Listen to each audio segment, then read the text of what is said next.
اپنے آپ کو انتظامیہ کہہ کر علماء کے اوپر تشدد کرانے والے یہ حکومتی گماشتے حکومتی ترجیحات کا تعین کر رہے ہوتے ہیں.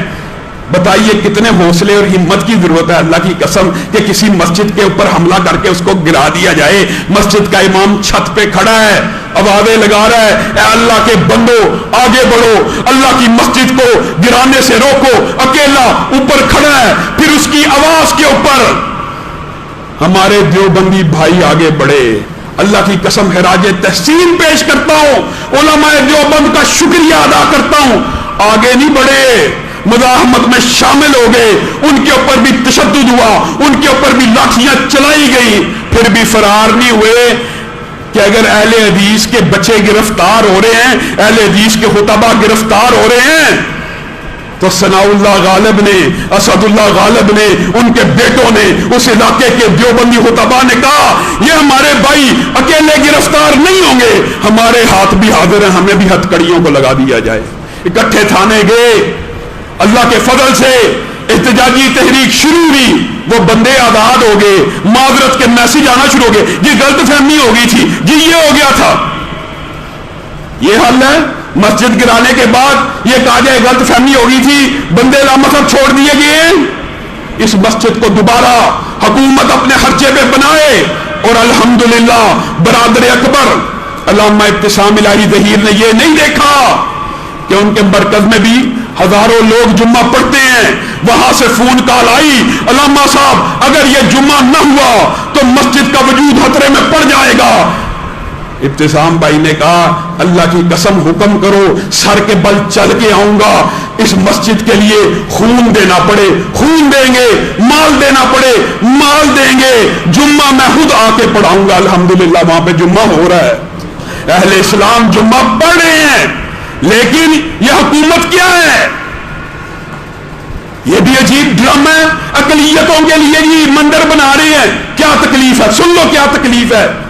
اقلیتوں کے لیے صرف مندر بنانے, تمہیں اقلیتوں کے حقوق نظر آتے ہیں؟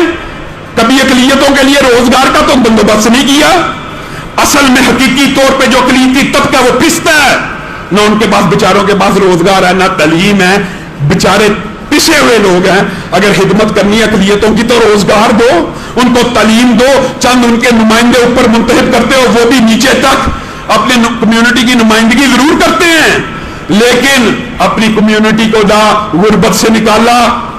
اقلیت کی خدمت یہ ہے اس کو روزگار دو, اقلیت کی خدمت یہ ہے اس کو تعلیم دو. اور دوسری بات یہ ہے, مندر پہ کیا اعتراض ہے, آپ لاجیکل عقلی منطقی بات بتائیے.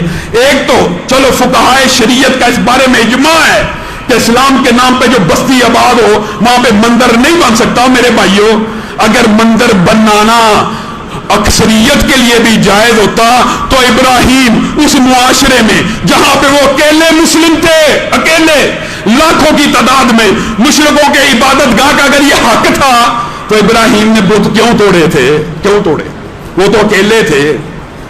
اور میرے بھائیوں بات سمجھو, 200 کے قریب خاندان پنڈی اسلام آباد میں کل ملا کر, اور مندر کتنے ہیں, کتنے ہیں نہیں نہ پتا. یہی بات ہے, پاکستانی عوام کو بیوقوف بنایا جاتا ہے.